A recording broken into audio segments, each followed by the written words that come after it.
Okay, so today's session, as I was saying, we'll talk about level ECCE, Early Childhood Care and Education at level 5, level 6, level 7, level 8 and level 9. It will include the new BA award in Inclusive Education. If you're interested in that, the open evening will be tomorrow night and I will be here again. Okay, so if you're interested in that, please do join us again, or if you want to compare the two or whatever. But tonight we're going to talk about the ECCE, okay? So first of all, you can meet the team, all very approachable, lovely faces there. And so there's a wealth of industry experience in teaching at higher education, a variety of research interests. But what I think is more important, and it's not in the PowerPoint, is that we have all worked in early years. We are all experienced practitioners, so we can really relate the theory to the practice and make the course come alive for you. So what might you do if you do this course? Well, you might want to work in early years.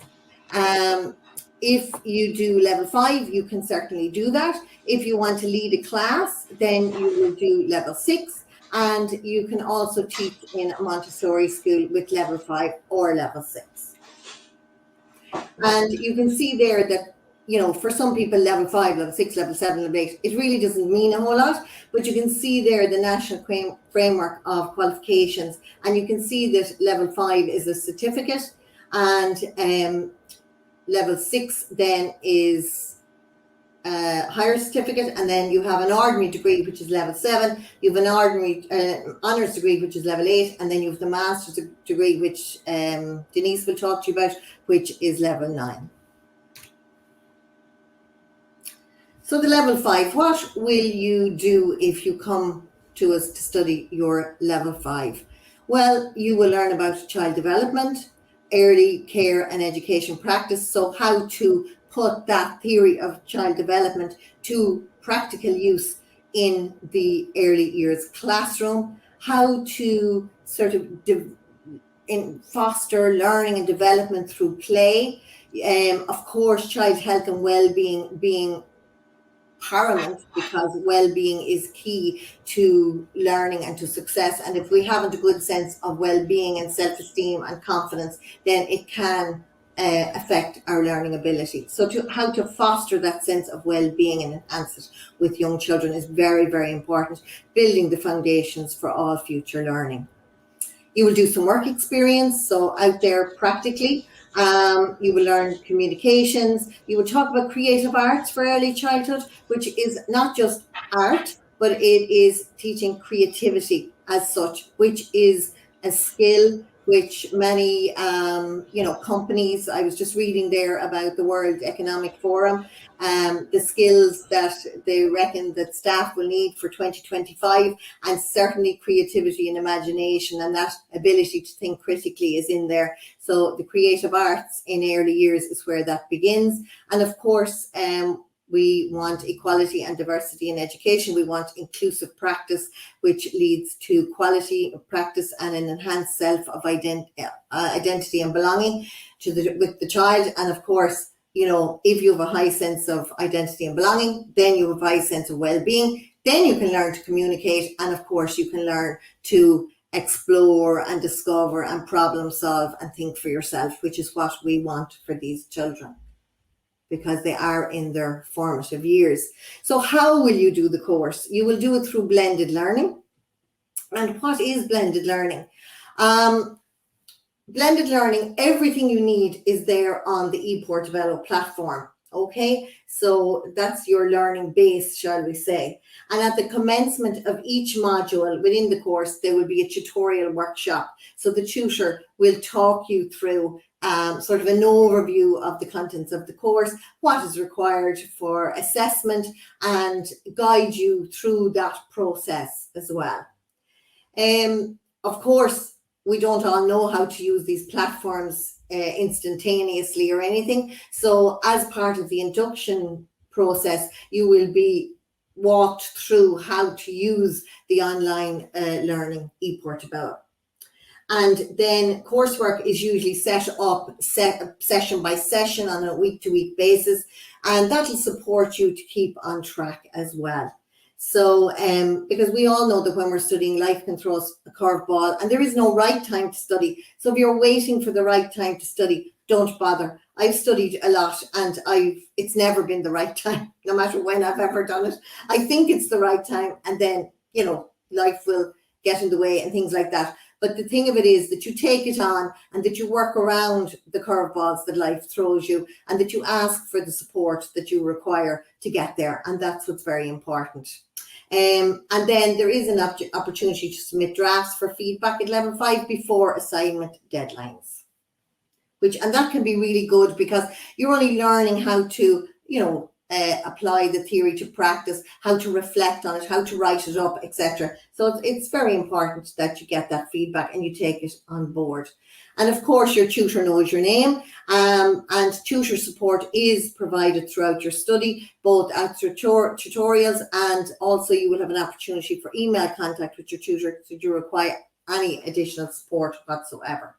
But what I would say, and I would advise any student, whether on the open evening or at induction, is the tutor doesn't know that you're there going, oh my goodness, I don't know what I'm doing.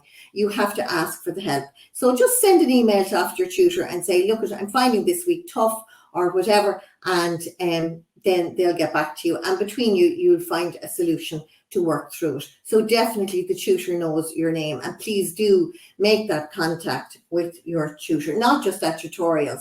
And also at tutorials, you know, put on your mic, put on your camera. Look at, none of us look the Mae West on the old camera, but it doesn't matter. It's about being a community of learners. It's about knowing that there are people out there studying the same thing with the same, you know, supports and challenges as you indeed have yourself. So it's a nice community thing to really take part in all of that.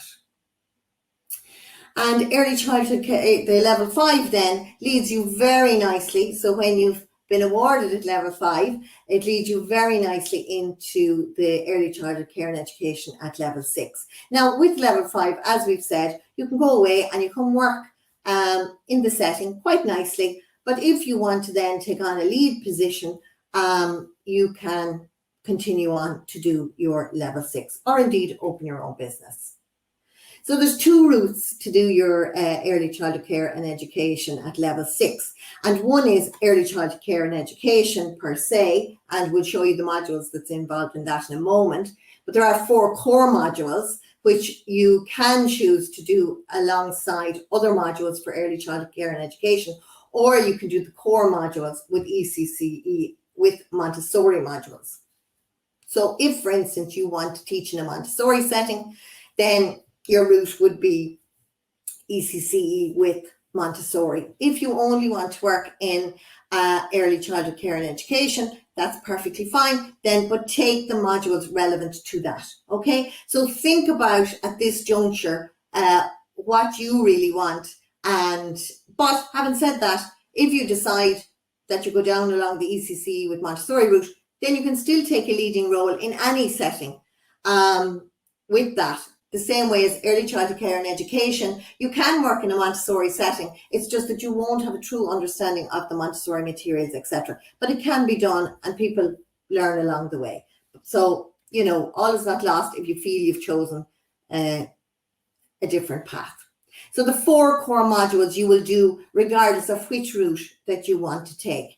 So you will do child development. So it's very similar to child development at level 5, only it's a little bit more in depth, okay? So you have a great foundation with your level 5, and here you are now building on that. So if you think about the child building the tower, that's exactly what you're doing. Your first block is in place, and you're now placing the next block on top.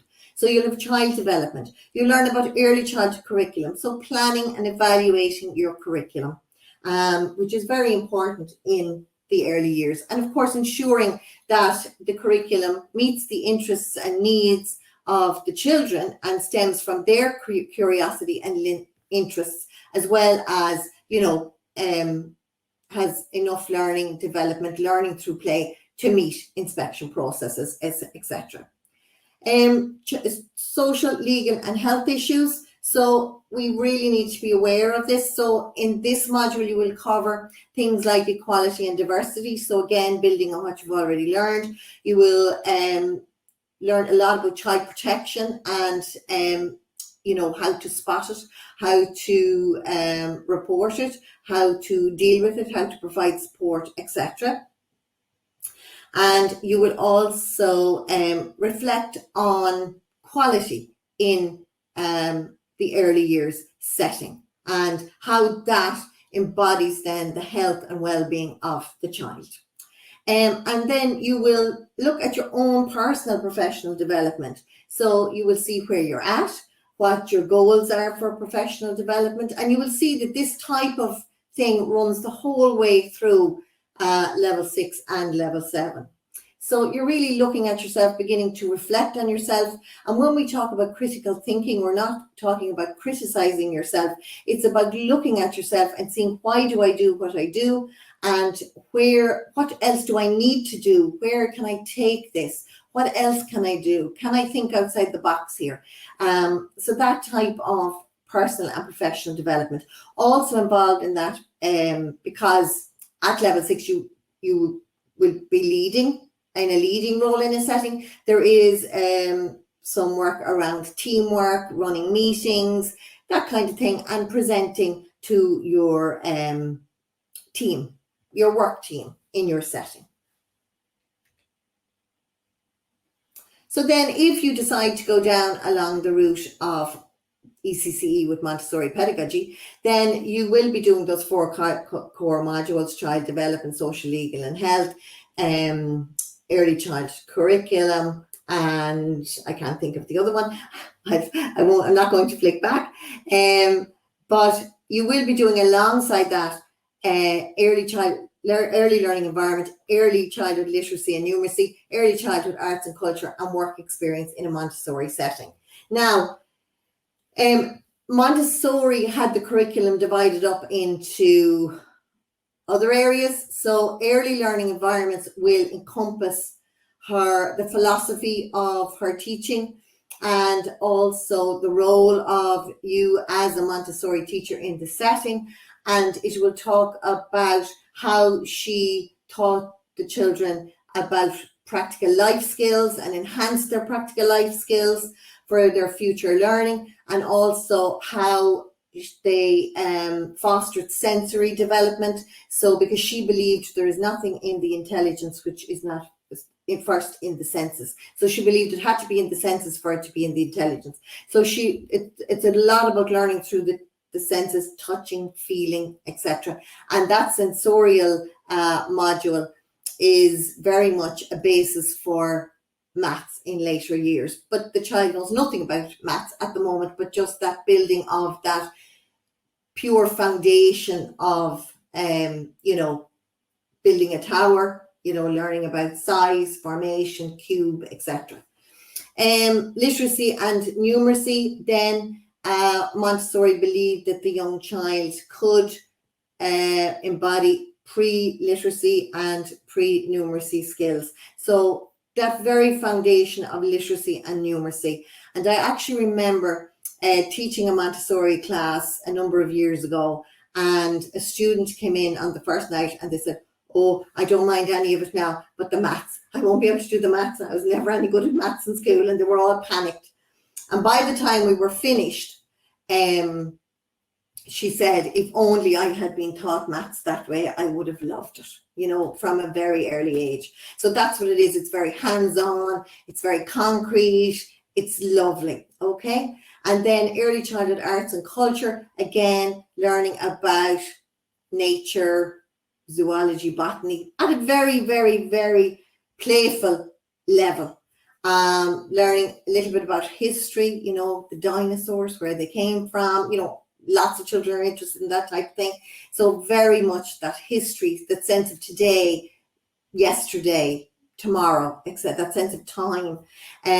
Geography, the coloured globe, and just feeling what's land, what's sorry, something flashing up on my screen there now. Sorry, I'm not sure if you can see it or not, but anyway, it's gone now. So that sense of geography at, again, a very core level, in a very playful way. And although Montessori believed that, she called all her activities work, because she said that work goes deeper and satisfies one's whole being, she did also recognize that play is core to learning. She just put the name work on it to put some importance on it. So it is all learning through play. And if you decide to go down along the route of ECCE, alongside those core modules, you will, instead of doing the Montessori modules, you will do communications, you will do child psychology, you will do special needs assisting, you will do work experience again, but this one can be in any setting that caters for children 0 to 6 years. Okay, the special needs assisting is a lovely module, whether you ever intend to be a special needs assistant or not, because when you are in early years, you come across special needs per se, but we come across, every child has needs, and that's the way I look at it. And I hate when people say, you know, disability. I say it's a different ability. So I think the special needs assisting will really stand to you. As I say, when people say that they're sometimes they've said to me at inductions and things like that, oh, but I don't want to be a special needs assistant. No, but it will stand to you as you work through your, you know, working with parents, developing a plan for the children, you know, which embodies your ideas, the parents' ideas, and the professionals who is working with the child, for example, the psychologist's report, etc., into the child's curriculum and planning. Child psychology is lovely because you actually, in this module, you actually work with children 0 to 6, and then you do a little task with children 6 to 12 and another little task with 12 to 18. So it's very nice. And just the 12 to 18 is around the moral development, you know, which is all going on at that stage. So it's a very, very good module, as I say, and again, will stand to you in your practice in early childhood care and education. And the assessments, so the assessments are all written assignments. The child development does have a written assignment, but it also has a 2-hour written exam. And some people go, oh, I hate exams, but don't worry, because you'll be very well prepared for it and you'll have time to study for it, etc. All right. The one thing I will say, I'm not sure if I'm to say it here or not, but if you do have an educational psychological report where you have been granted any waivers for previous study, please do talk to Jenny or to the course coordinator about that, because you may be entitled to a sheet which will exempt you for spelling and grammar and things like that. So do please come forward if you have any needs around that. Okay, so just remembering that you are required to undertake, you saw there, whether you take the Montessori route or the other route, the ECCE route, you still are required to undertake 50 hours in a work placement. As I say, if you do the Montessori route, it will be 50 hours in Montessori setting, and if you are doing ECCE only route, then it is in any setting 0 to 6 years. Now, it can be done in a block. You know, if you're working in a different career and you need to take 2 weeks holidays or whatever, that's perfectly fine. I suppose ideally it is, if you, what I found works very well for students, sometimes they go and they do 1 session a week or something like that. If you know, if your day off is on a Tuesday or whatever, they might spend the morning in the Montessori setting or in the ECCE setting, and that works very well, because as you're reading and learning, you're actually being able to see it in action and apply it in the setting during your work placement. And you will be completing some tasks while on placement as well and writing them up.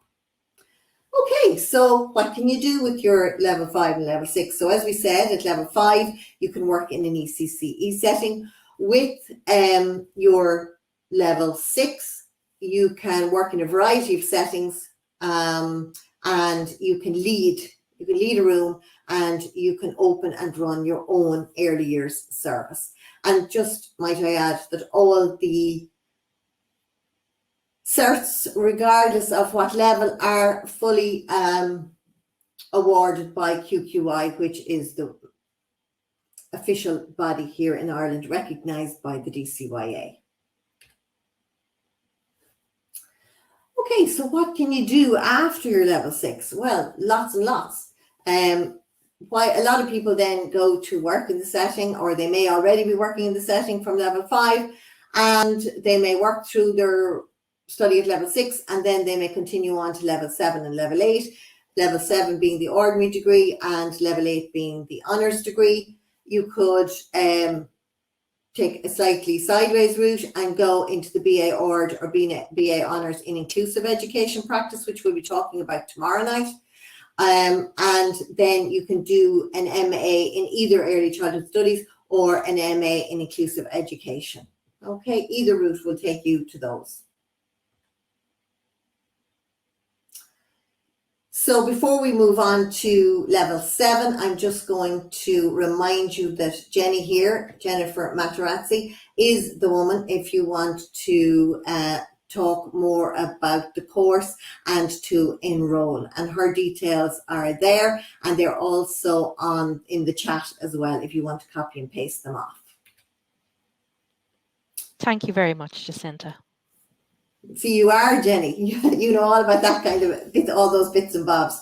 She is just a mine of information to all the students who come through the door, and she's the first point of contact. So absolutely 100%. She will get you sorted, answer all your questions, and get you enrolled on the program. Absolutely. Okay, so then level 5, level 6, on to level 7. Okay, so the program manager is Dr. Irina Fox. And she is just the bomb, shall we say, because she is there for everybody and everything, and just really has the students' best interests at heart always, regardless of what they're going through. So certainly she is very approachable and, you know, just a lovely lead, both for us as a team, but particularly for you, the students, as well. Okay. So you must have a level 6 or something that is equivalent to a level 6 ECCE to come on to the BA Ord. Okay, so to begin the level 7, you must have a level 6 QQI or equivalent. So what's it all about? So this year is the newly designed level 7 BA Ord, and I know Denise has been working on it, so have many of the other tutors. I've been working on it myself, and really the modules and the content are very practical, and they are really what you need to know when you're out there in the setting. So, but they align with the requirements. This degree now aligns with the requirements of the Department of Education and Skills as meeting the requirements of the professional award criteria and standards guidelines. So it is recognised for the higher capitation. So again, that employment in a leading capacity, there is a higher capitation awarded for those at level 7 and level 8. Okay, on successful completion, you will get awarded by University of Essex, which is recognised by the DCYA, and then it will be a level 7 on the National Quality Framework. And it will take 2 academic years. Okay, so you already hold a QQI level 6, and then 2 years of study will get you a level 7. Okay, so how is it going to be delivered? You know, 20 months of study, which is not an awful lot really when you break it down. And it's 3 semesters per academic year. There are 2 Saturday workshops and 4 evening webinars per term, as well as some session with your placement tutor. So that would be for your work placement. Okay, so the Saturday workshops are usually online and they're 10 to 1. Now, the induction is face-to-face in the college, okay?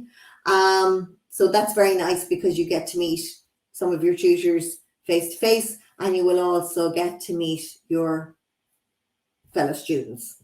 And, set up, at the break time, get chatting to everybody, and you'll find somebody maybe from your own area, and you can build up little study groups and things like that. So the evening webinars are 1 to 1.5 hours long and are scheduled between 7 and 9 to accommodate students who work full time. Okay, so 1 to 1.5 hours, I would say, yeah, and I'm terrible. If you have me, it'll probably run over a bit. I'm very, very bad at the timekeeping. So you'll do 4 modules in year 1 and 5 modules in year 2. Okay, and there is a work placement element to both years. So it will be delivered through blended learning, okay, which is fantastic, because if you're working full time and you've very limited time, then you can achieve your degree in that time frame. And particularly if you're working around family and things like that, it is very good not to have to travel for your workshops and things like that. Myself, I actually love studying online, and I find it really works well for me as somebody with, a partner, 5 children, etc., life, work, etc. So I just find that kind of thing of reading when you want to read, that kind of thing of not having to travel is super, absolutely super. But you do need to build up the online friendships, as we'll talk about in a few moments. So before the induction webinar, you will be given your login details to the online portal, which is ePortobello. You will find your course notes, reading lists, podcasts, articles of interest, and assessment guidelines on there. The content is structured in an easy format, divided into sessions, which you can cover at your own pace. And all the sessions are, a mixture of written content, a bit of reading, some videos, podcasts, all that kind of thing. So you won't be just sitting there reading and reading and reading and reading and reading. It's nice. There's a nice mix of study. So blended learning means that you'll have optional in-person induction. And I would say to you to, if you enroll on the program, to please do come to that induction if you can, because it kind of sets the scene. And then online, you build up your online friendships, but you have a face to the name. You'll be supplied with notes and reading material, online webinars, facilitated by your module tutor. And for the ECCE, I'll hold my hand up and say I'll be your first module tutor for becoming an educator. So the face will be mine. You'll have email support from your tutor for all modules. You'll have an opportunity to complete formative tasks and drafts. You will be able to apply what you are learning in your everyday practice. That is so important. I remember when I was studying, I read things, and when I read them, I wasn't quite sure of what it meant. And, I would read it maybe again. But then I would go into the classroom, and suddenly a child would do something, and I would have a light bulb moment, and all of a sudden it would be, oh my goodness, I think that's what I was reading about. And you go back and read it, and it makes perfect sense then, because you've actually seen it in action. So you don't have to leave your home, as we were saying, so no travel costs. And with the hike in diesel prices this year, that would be a given for us all. You do need internet connection, and pretty good internet connection if possible, that it's not breaking down on you every 2 seconds. And as a country bumpkin, I know how hard that can be if you are living in the countryside. I remember one day saying, oh, my internet is so rubbish because we live in a hole, and the kids were kind of, we don't live in a hole, mommy. But we don't actually physically live in a hole, but we're surrounded by mountains, which is absolutely beautiful when you look out the window, but not so good for the internet connection. So if you have internet connection, that will get you through, that's fine. If you have great internet connection, fantastic. Okay? But don't worry but once you have it, you do need internet connection. Okay? So you're able to study at a time that suits you. Okay? So you can pull it into bed in the morning while everybody's still asleep, or, you're not meant to do that. You're meant to have a place to study, but I used to do that, and I still do sometimes, pull the laptop in and read a bit before anybody wakes up. And then, when the whole household is settled down at night, you can do some study then. as well. So you really do have flexible learning. So what will you study? Okay. So in year one, the first module that you will meet is becoming an educator, academic and professional skills. This is a lovely module, which is really like an orientation into the whole degree program. And it will run from October to Christmas time. It's like an orientation, it'll get you au fait with digital literacy. You'll begin to think critically, reflect, look at your time management, look at your goal setting, learn how to write academically. You'll plan a little piece of action research. And while that all sounds up there at the moment, it's just so practical because you're actually doing this every day in your setting. Looking at things, thinking how you can improve them, asking questions, etc.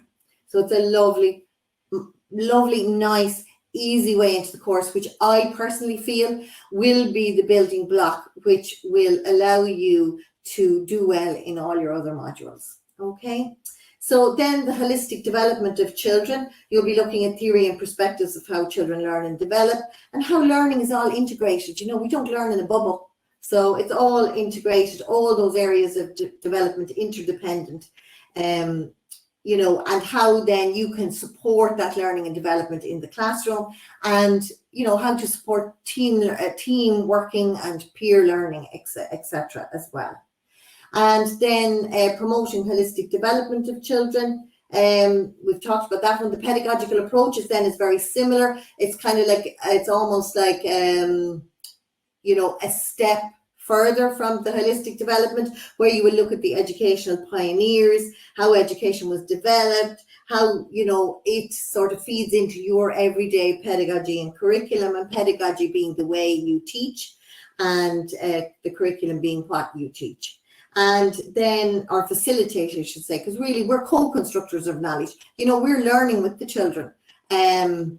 Really, we talk about being an educator, we talk about being a teacher, but really and truly, we are learning alongside the children. And I always say that the more you study, the more you know you don't know, and the more you want to know more, because we know that we can learn and improve again and again and again. So that's what it's all about, thinking critically and thinking how we can improve.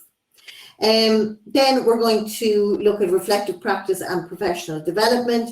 So again, critically reflecting on your practice and extending it and fostering those connections with others as well, to really embed quality practice into your setting. And along the way, setting some professional goals for yourself as well.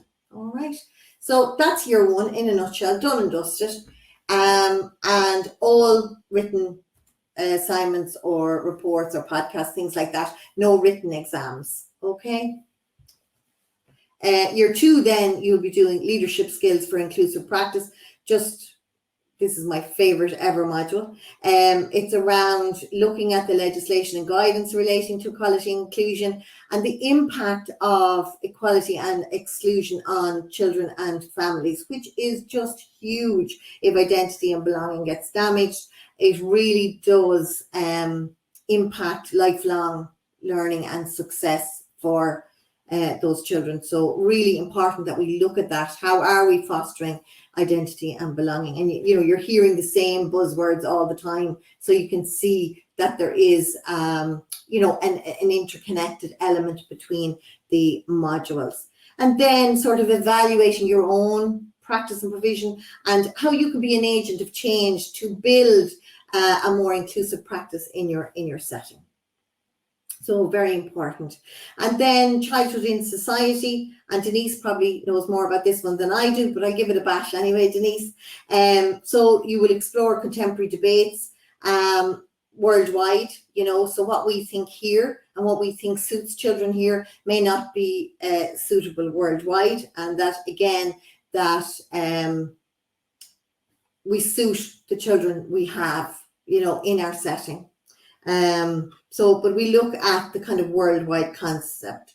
And there are social constructions of childhood which have built up over the years. You know, the child is innocent in need of protection. The child is a co-constructor of knowledge. You know, the child is an empty vessel to be filled with knowledge. All of those kind of things, and how that they still to this day impact early childhood care and education, and impact our own views and values, which we bring to the table in the early year setting. So having a look at that and how it impacts us.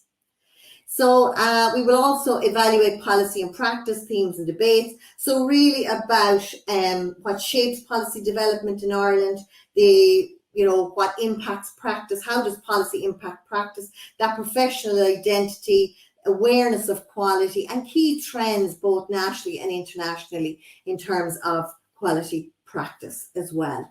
And then you have that professional development in the community of practice. So again, bringing forward your leadership, bringing forward your skills, looking at quality practice, etc., in the placement as well, and building a portfolio around that. And of course, you'll be guided in much more detail to all of that should you come on the program. That's just a little kind of a nutshell taster. Sorry, there it's moving now. Great.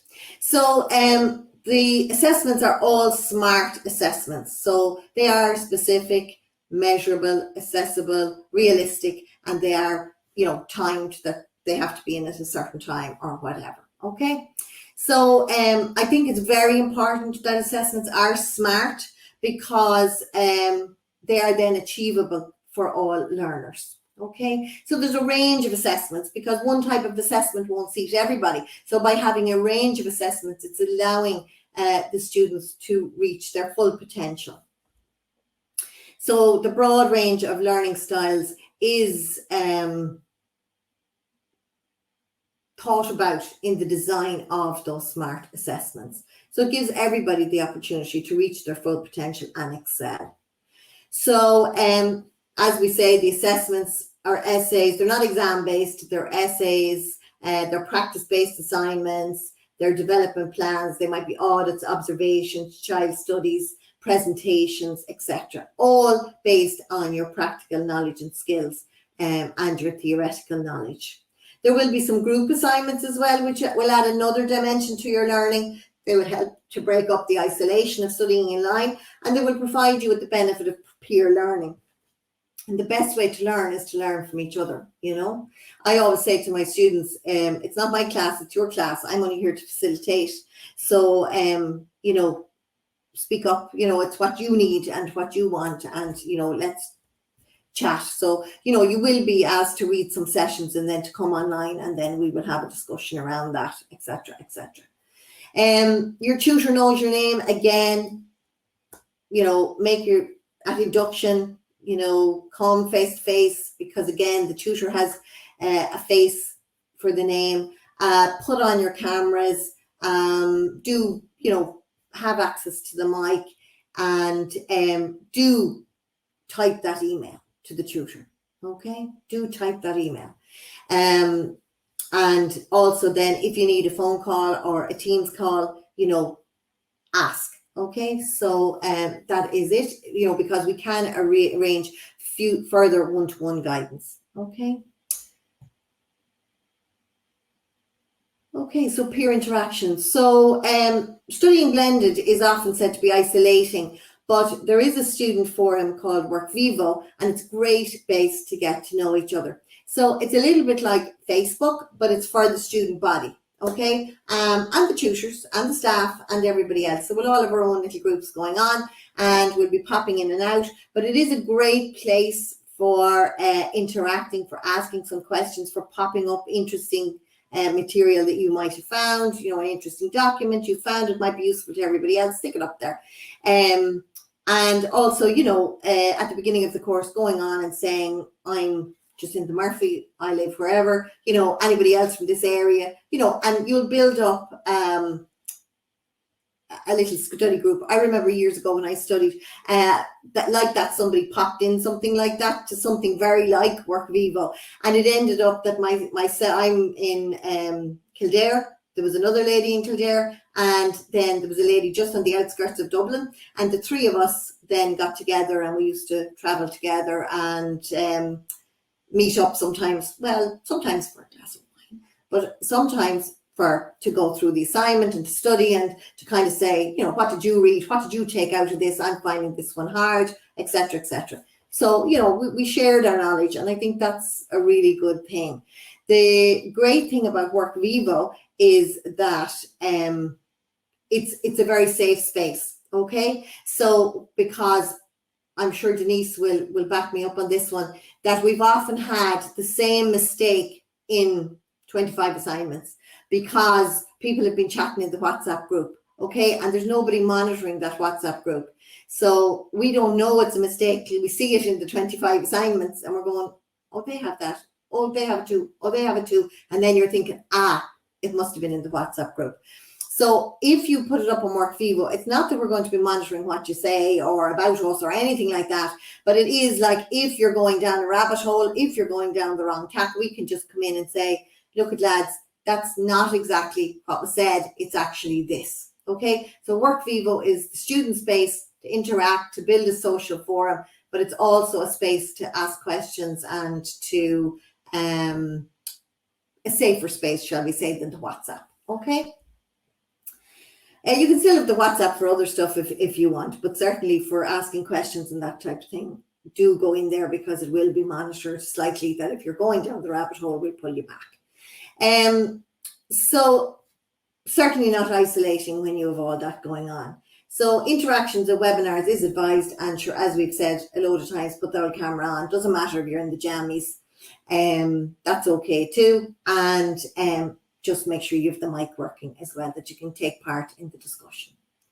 So the career opportunities and further study then, when you attain your level 7, you will be more employable with higher capitation. You can work in a leading or a managerial capacity.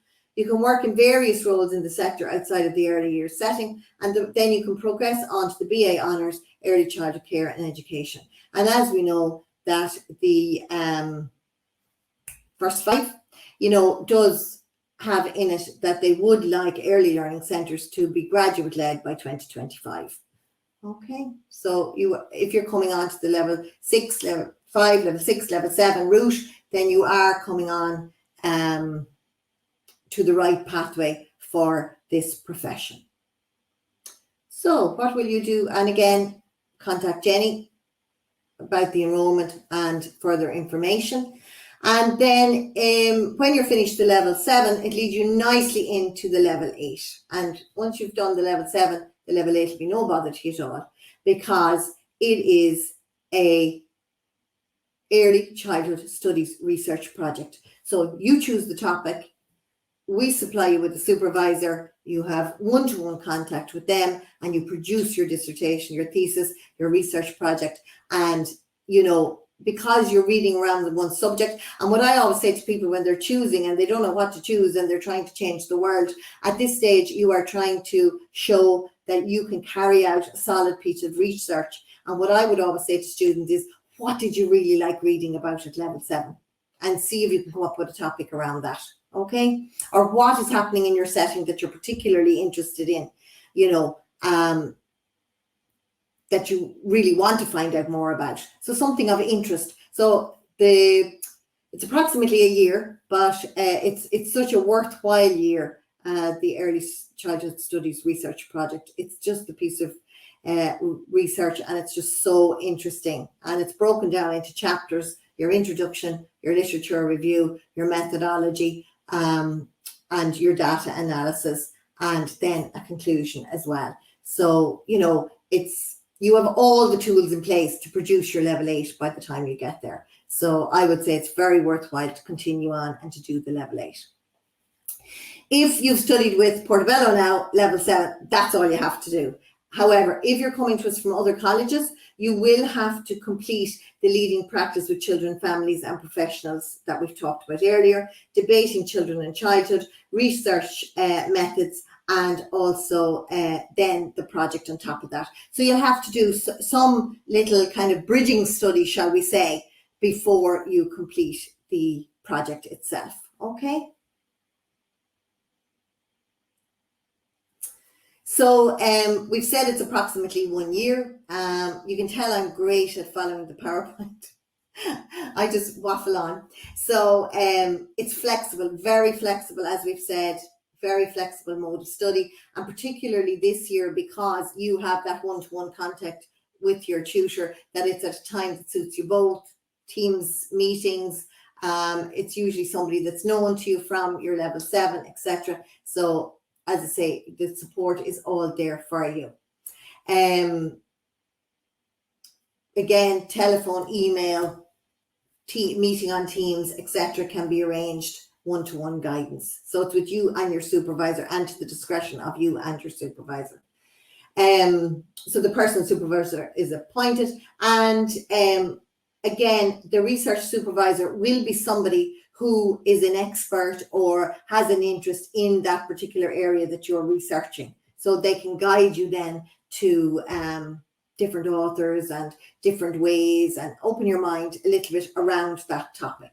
Okay, and really prod you a little bit to kind of think critically about it. Okay, so and again, oftentimes I've supervised projects, and while I might have been deemed to be knowledgeable in the subject, I learned a lot along the way as well. Okay, so again, that co-construction of knowledge between supervisor and student, and it's a working together rather than a tutor-student kind of a scenario. So, but on completion of your level 8, you gain your honours degree, of course, and then you also have the option of going into the MA Early Childhood Studies or the MA in Inclusive Education based on the classification received. Okay, so that means that a 2-2 or above, I'm almost sure, but you can qualify that at the time.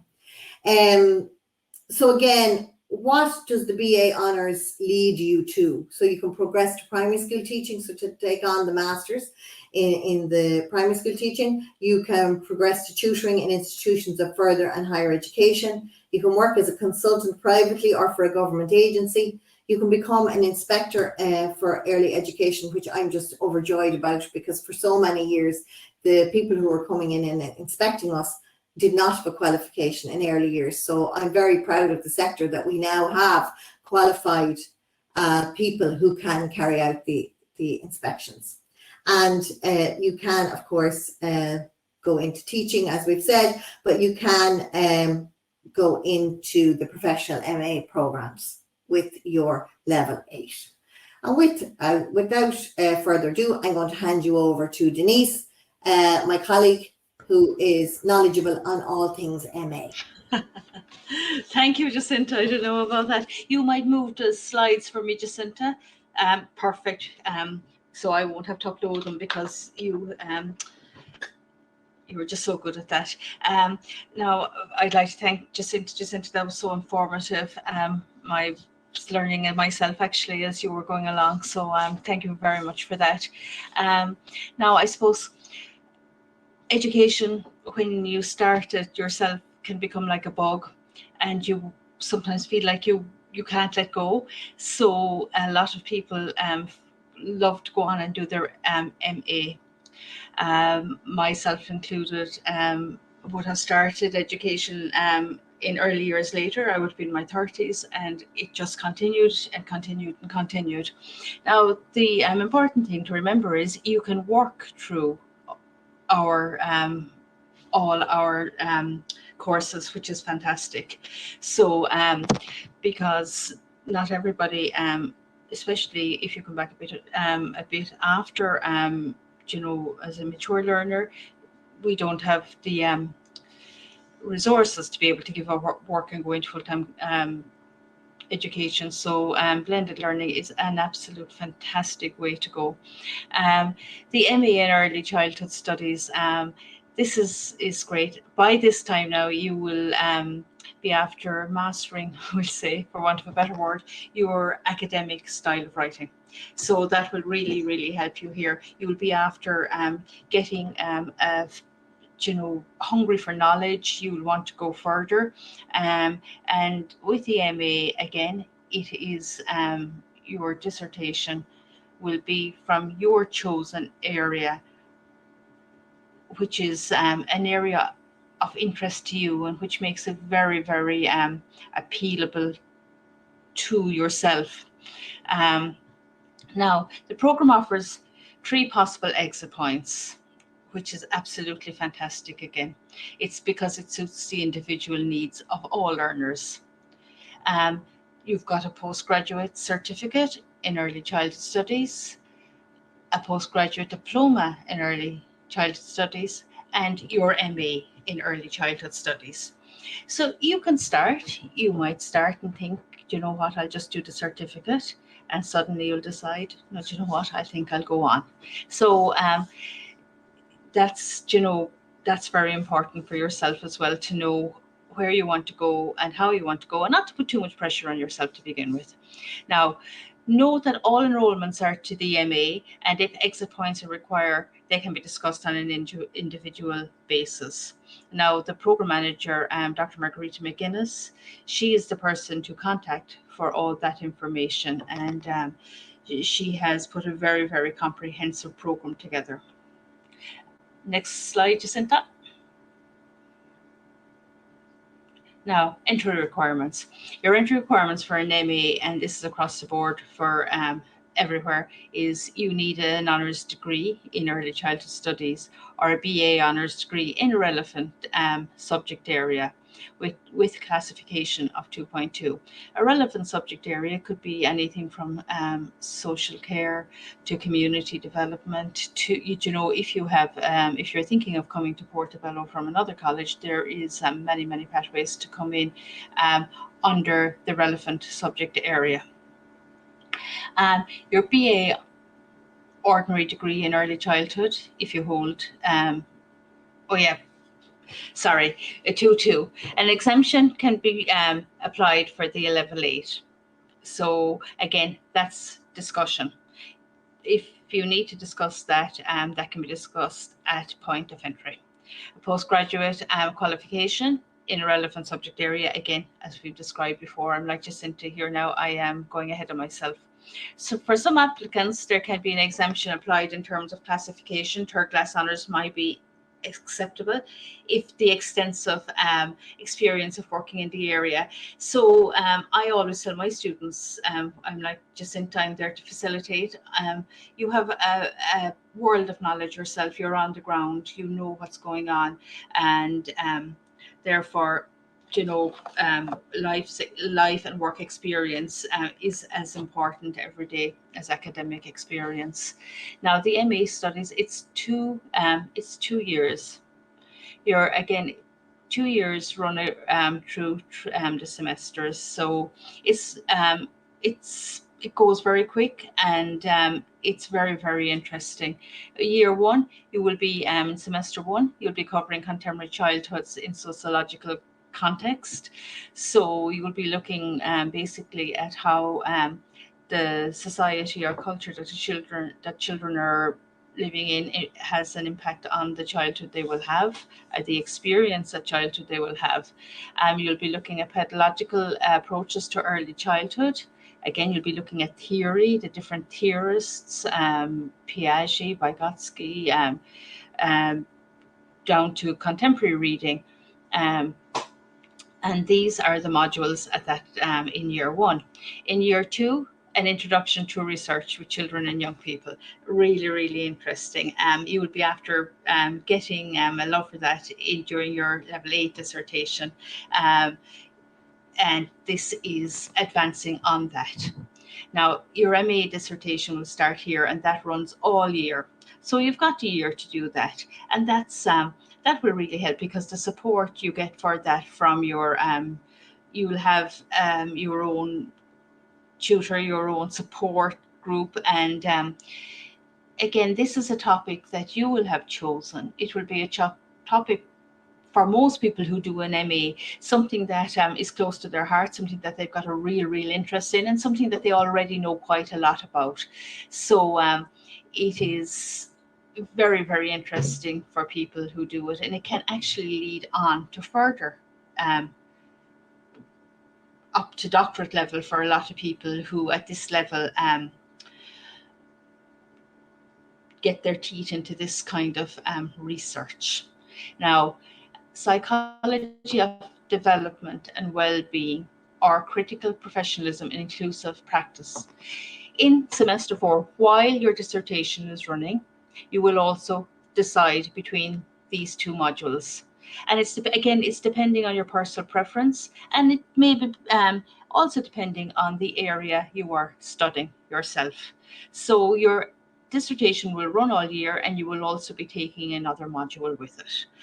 The workload is not it's not traumatic, we'll put it like that. The support is excellent, and as I said, Margarita has an extremely professional and comprehensive program put together to help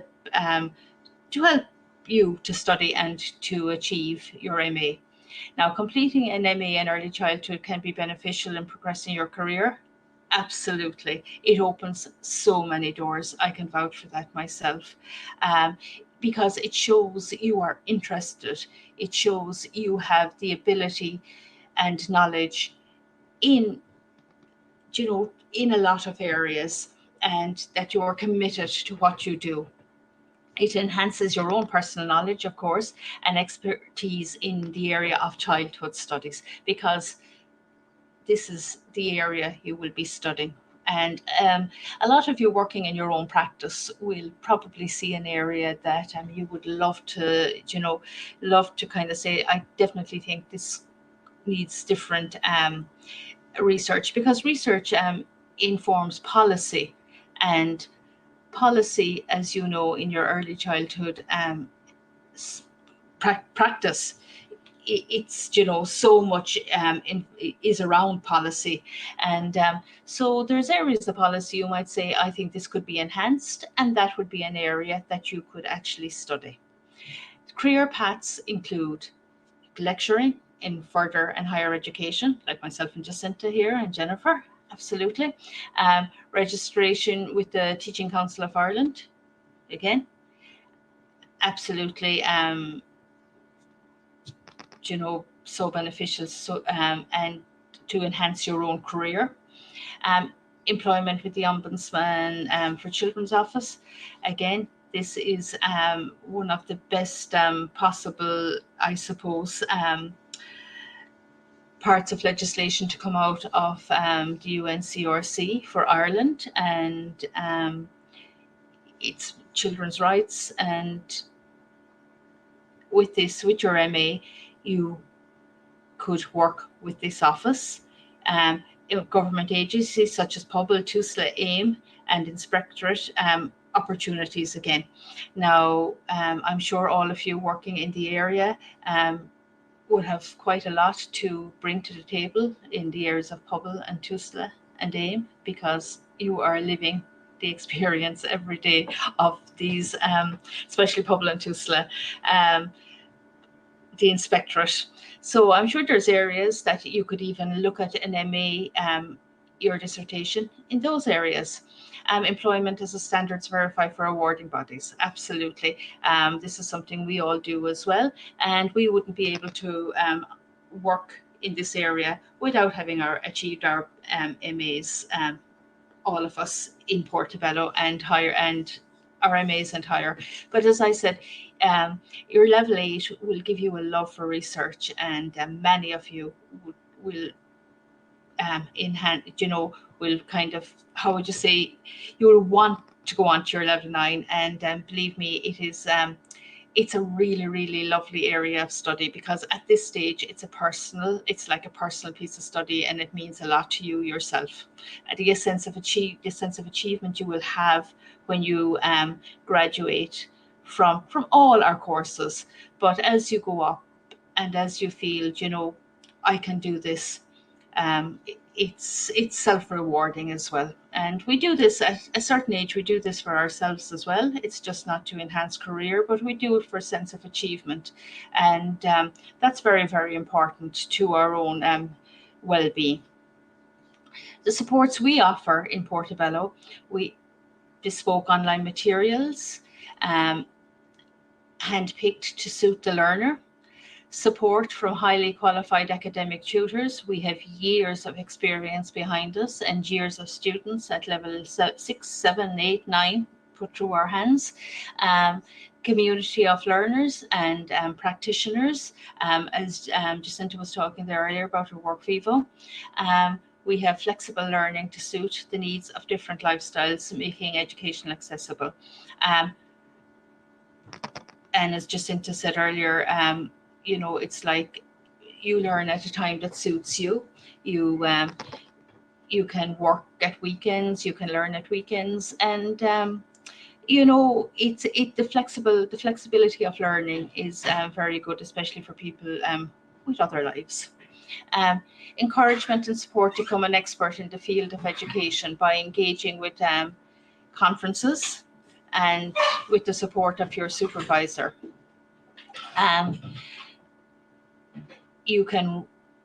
Your research paper, you can write a research paper from your MA, and you can present it at conferences, which is it's a lovely one for yourself. Again, a great sense of achievement.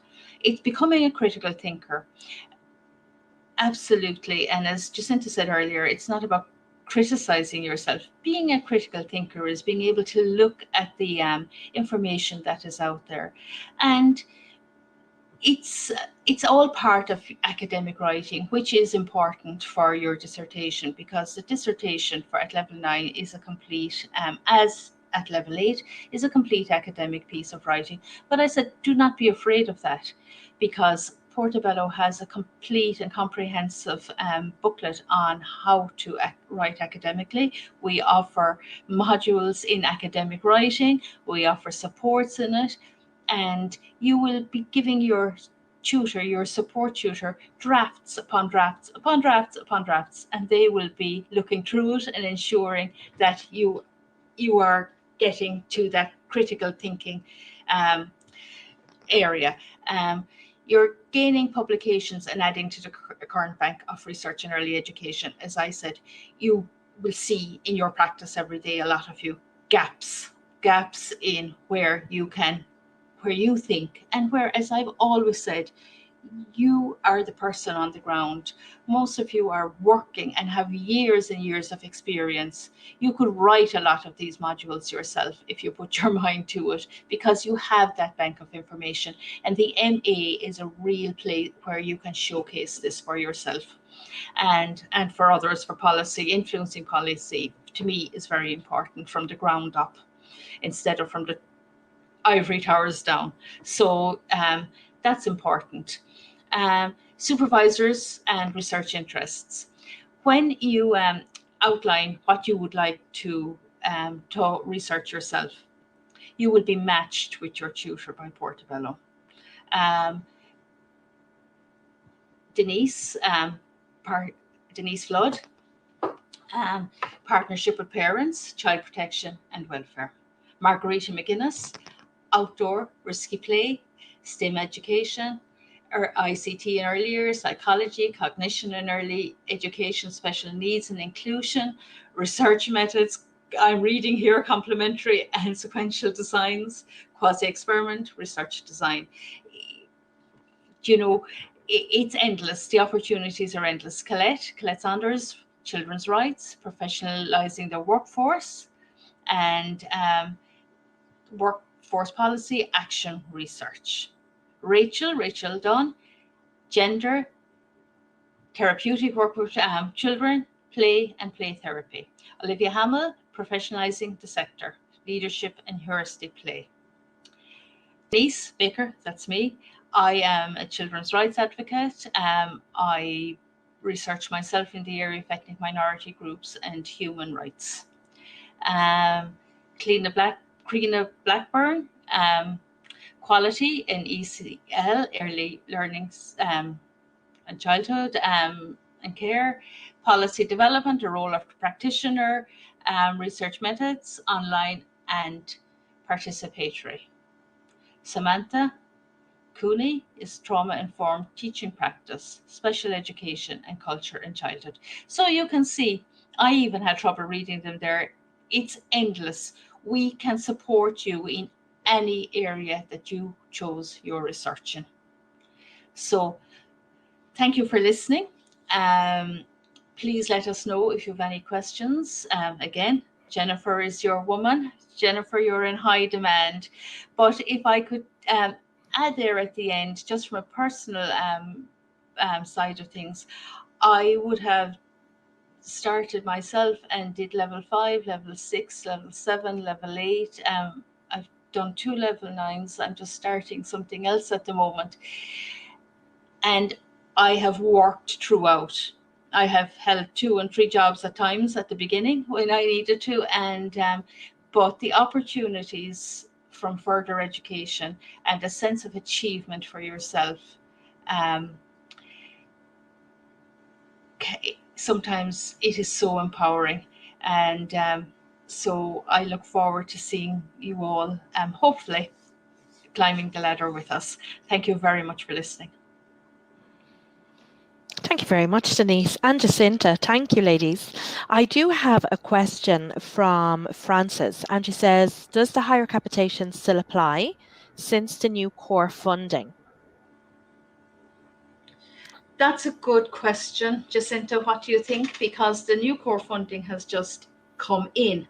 So I don't think the higher capitation area has actually been addressed yet. What do you think, Jacinta? Well, there still is, because if memory serves me right now, from reading it and uploading it onto the early years Hive, it was there still it is the higher payment still for the graduate led in a managerial position. So if it's graduate led, there is additional payment. So the per hour, what do they call it?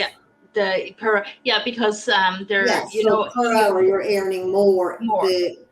If you're in a higher role and if you're a graduate. Yeah. So with the new core funding, it is it's an increase in the hourly rate, and so that is going to go across. That's going to go up as you go on. $17.50, I think, for a graduate in a managerial role. Yeah. Thank you, ladies. Frances, I hope that answers the question. It is, yes, it does still apply. Absolutely, it does. Does anybody else have any questions at this time? Earning more. Yeah. In actual fact, it's better this way because it will be given to the staff member, where before, if you applied for a job, we'll say, and you were looking for, they were looking for higher cap, we'll say you still may only be earning whatever. Where now it's actually the earning power of the graduate. So I think for that it's empowering anyway, and it's certainly, as Denise said, a stepping stone to better things. Yeah, absolutely, and not before time. Exactly. Thank you, ladies. Frances, I hope that does answer the question. Does anybody else have any questions at this time? No problem, Frances. You're very welcome.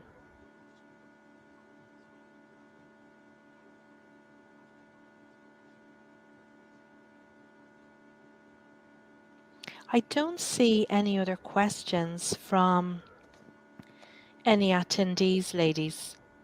I think we might leave it open for just a little longer.